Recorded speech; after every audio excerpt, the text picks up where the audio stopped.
നമസ്കാരം. ഇന്നലെ രാജ്യസഭയിലെ കന്നി പ്രസംഗത്തിനിടെ BJP. M P C Sadanandan തന്റെ 2 കൃത്രിമ കാലുകൾ മേശപ്പുറത്ത് പ്രദർശിപ്പിച്ചു എന്നതിന്റെ പേരിൽ വലിയ ബഹളം അവിടെ നടന്നു.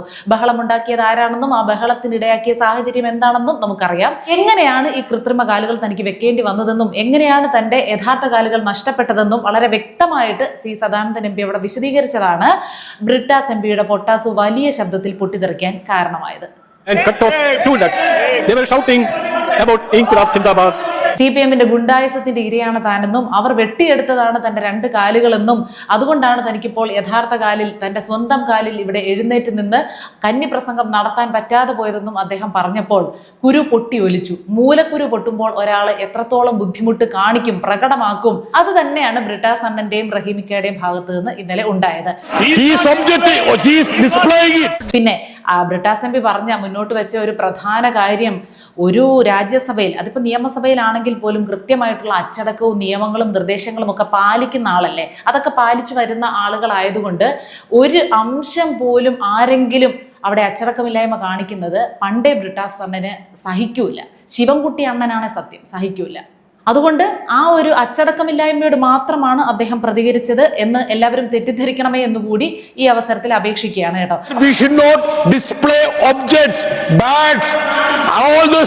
അപ്പൊ ഞാൻ പറഞ്ഞു വന്നത് റഹീമിക്കയുടെ ക്യാനിയോന് ശേഷം അടുത്ത പാർട്ട് എപ്പോൾ റിലീസാകും എന്ന് അക്ഷമയോടെ കാത്തിരുന്ന ആരാധകർക്ക് മുന്നിലേക്ക് അതിനേക്കാൾ മികച്ച സംഭവം എത്തിയിരിക്കുകയാണ്, അണ്ണൻ എത്തിച്ചിരിക്കുകയാണ്. അതായത് ഒരു കാര്യവും ഇല്ലാതെ അനാവശ്യമായിട്ടുള്ള ഇടപെടലാണ് നടത്തിയത്.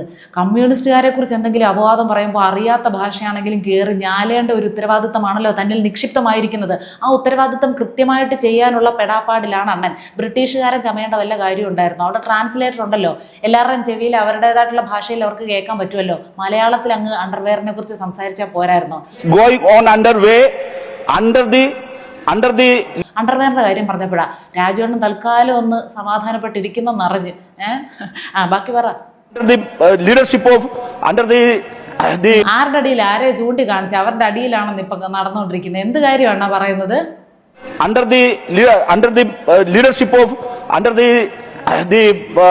കുറച്ച് വിക്സ് മിഠായും കൂടെ പോക്കറ്റിൽ എപ്പോഴും തിരികണം കേട്ടോ. വല്ലാത്ത കിച്ച് ഇംഗ്ലീഷ് ഭാഷ കൈകാര്യം ചെയ്യുന്ന സമയത്ത്. അടുത്തിരിക്കുന്ന രാജ്യസഭാംഗങ്ങളുടെ മുഖഭാവത്തിന് അനുയോജ്യമായിട്ടുള്ള അടിക്കുറിപ്പുകൾ നമ്മുടെ കമന്റ് ബോക്സിൽ ഞാൻ പ്രതീക്ഷിക്കുന്നു. സെന്റൻസ് ഒന്ന് കംപ്ലീറ്റ് ആക്കാൻ ആരുടെയൊക്കെ അണ്ടർ പിടിക്കേണ്ടി വന്നോ എന്തോ.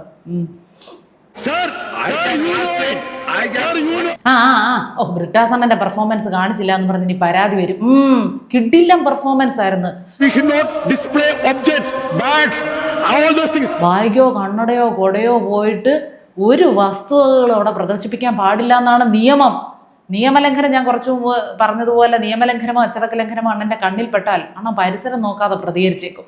ബ്രിട്ടാസ് അണ്ണ രാജ്യസഭയിൽ മാത്രമല്ല നിയമസഭയിലും യാതൊരുവിധ പ്രദർശനങ്ങളും അനുവദിക്കാത്ത ആളുകളാണ് ഞങ്ങൾ. ഒരു വിധത്തിലും ഇതിനോട് കോംപ്രമൈസ് ചെയ്യത്തില്ല. അടിവസ്ത്രത്തിന്റെ പ്രദർശനമോ അടിവസ്ത്രത്തിനടിയിലുള്ള സാധനത്തിന്റെ പ്രദർശനമോ ഒന്നും ഞങ്ങൾ ഇതുവരെ അനുവദിച്ചിട്ടില്ല. അതിനെയൊന്നും അനുകൂലിക്കുന്നവരല്ല ഞങ്ങൾ. വേണമെങ്കിൽ തെളിവ് ഞങ്ങളുടെ കയ്യിലുണ്ട് എന്ന് പറഞ്ഞ് മറ്റേ പെർഫോമൻസും കൂടെ കാണിച്ചു കൊടുത്തിരുന്ന കുറെ പേര് ബോധം കെട്ട് അവിടെ വീണേനെ. പിന്നെ കുറച്ച് കാര്യങ്ങൾ വിശദമായിട്ട് പറയാൻ കൂടുതൽ സമയം കിട്ടിയേനെ. എന്നാലും എൻ്റെ ബ്രിട്ടാസ് അണ്ണ എന്തൊരു വെപ്രാളോ അവിടെ കിടന്ന് കാണിച്ചത്. ആ വെപ്പുകാലിനോട് ഇത്രയും അസഹിഷ്ണുത, ഇത്രയും ഭയം. ശബരിമല സ്വർണ്ണക്കൊള്ളയെക്കുറിച്ച് സദാനന്ദന്റെ പരാമർശങ്ങൾ നീക്കണമെന്ന് എ റഹീമും ആവശ്യപ്പെട്ടു. സ്വർണ്ണക്കൊള്ളയെക്കുറിച്ച് കേൾക്കുമ്പോൾ മൊത്തത്തിൽ സഖാക്കൾക്ക് എവിടൊക്കെ കുരുണ്ടോ അവിടെ എല്ലാം പൊട്ടും. മുഖ്യ സഖാവിന് വരെ പൊട്ടി ഒലിച്ചിരിക്കുന്നു ലൈവായിട്ട് വാർത്താ സമ്മേളനത്തിന്റെ ഇടെ. അപ്പൊ പിന്നെ നിങ്ങളുടെ ഒന്നും കാര്യം പറയണ്ട. എന്നാലും ആ സ്വർണ്ണക്കൊള്ളയുടെ കാര്യവും കാല് വെട്ടിയ കാര്യവും എല്ലാം കൂടെ ഒന്നിച്ച് കേട്ടപ്പോ ഹാലിളകി മറിഞ്ഞ്. റഹീമിക്ക അറിയാത്ത ഭാഷയിലാണെങ്കിൽ പോലും പറഞ്ഞൊപ്പിച്ചു. സ്വർണ്ണക്കൊള്ളയെ കുറിച്ചുള്ള പരാമർശം, അത് ഹൈക്കോടതിയുടെ അണ്ടറിൽ പോകുന്ന ഒരു കേസാണ്. അതിനെക്കുറിച്ചുള്ള പരാമർശം നടത്തിയത് വരെ വലിയ തെറ്റാണ്. അതൊക്കെ സഭാരേഖകളിൽ നിന്ന് നീക്കം ചെയ്യണമെന്ന് പറഞ്ഞൊപ്പിച്ച് പറഞ്ഞു വന്നപ്പോൾ നീക്കം ചെയ്യരുതെന്നായിരിക്കും അർത്ഥമായത്. എന്നാലും ആ സമയത്ത് പ്രതികരിക്കാൻ കാണിച്ച മനസ്സ്, പ്രതികരിച്ചല്ലേ മതിയാകൂ. അതല്ലേ നമ്മുടെ പണി അല്ലേ? അവിടെ ചെന്നിരിക്കുന്ന എന്തോത്തിനാ? പരമാവധി ഇവിടെ ഉള്ളവരെ താങ്ങാനും വെളുപ്പിക്കേണ്ടവരെ വെളുപ്പിക്കാനും അതിനുവേണ്ടിയല്ലേ. അല്ലാതെ ജനങ്ങൾക്ക് അവിടുന്ന് കിട്ടേണ്ടത് വാങ്ങിച്ചു കൊടുക്കാനല്ലല്ലോ. കഴിഞ്ഞ ദിവസം കടലാമ എന്നൊക്കെ പറഞ്ഞു കിടന്നത് മോങ്ങുന്നത് കേട്ട് അവിടെ ചെന്നിരുന്നിട്ട് എന്താ അന്ന് സാധിക്കാഞ്ഞത്?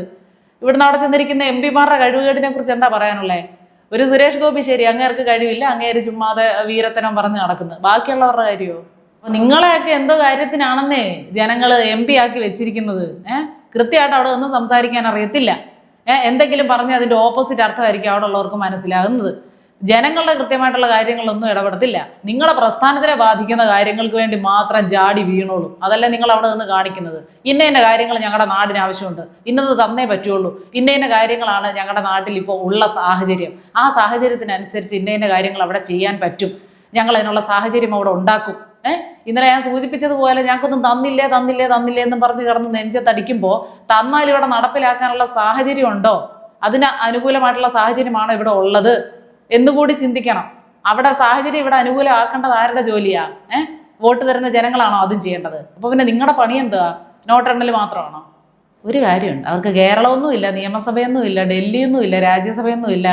ഭാഷ അവർക്കൊരു പ്രശ്നമല്ല. കയ്യിലുള്ളത് കൊണ്ട് പൊട്ട ഭാഷ വെച്ചൊക്കെ ആണെങ്കിലും അഡ്ജസ്റ്റ് ചെയ്ത് വിവരദോഷം, അസഹിഷ്ണുത അതൊക്കെ അവർ പ്രകടിപ്പിച്ചോളും. തൻ്റെ കാലുകൾ വെട്ടിയെടുത്തു എന്ന് പറഞ്ഞ സമയത്ത് തന്നെ ഷെയിം പപ്പി ഷെയിം എന്ന് പറയാൻ കാണിച്ച ഒരു മനസാന്നിധ്യം ഉണ്ടല്ലോ, പ്രസൻസ് ഓഫ് മൈൻഡ്, ഒരു സെക്കൻഡ് പാഴാക്കാതെ അതിനോട് പ്രതികരിച്ച ആ ഒരു ഊർജ്ജം ഉണ്ടല്ലോ, അതൊക്കെ ജനങ്ങളെ സേവിക്കുന്ന കാര്യത്തിലും കൂടെ ഒരംശം, ഒരു തരി കാണിച്ച കേരളം രക്ഷപ്പെടും പെട്ടെന്ന്. ഒന്നും പ്രദർശിപ്പിച്ചുകൂടാ. ഇനി പ്രദർശിപ്പിക്കാനും ഇല്ല, നാട്ടുകാരൊന്നും കാണാനും ഇല്ല ഇവിടെ. ഇതൊക്കെ TV കൂടെ നാട്ടുകാർ കാണുമെന്നുള്ള ബോധത്തിൽ പൊട്ടാസ് ഒരു മയത്തിലൊക്കെ പൊട്ടിക്കണേ ബ്രിട്ടാസ് അണ്ണ. റഹീമിക്കായിട്ട് പിന്നെ ഒന്നും പറയുന്നില്ല. മംഗളം ഭവന്തു.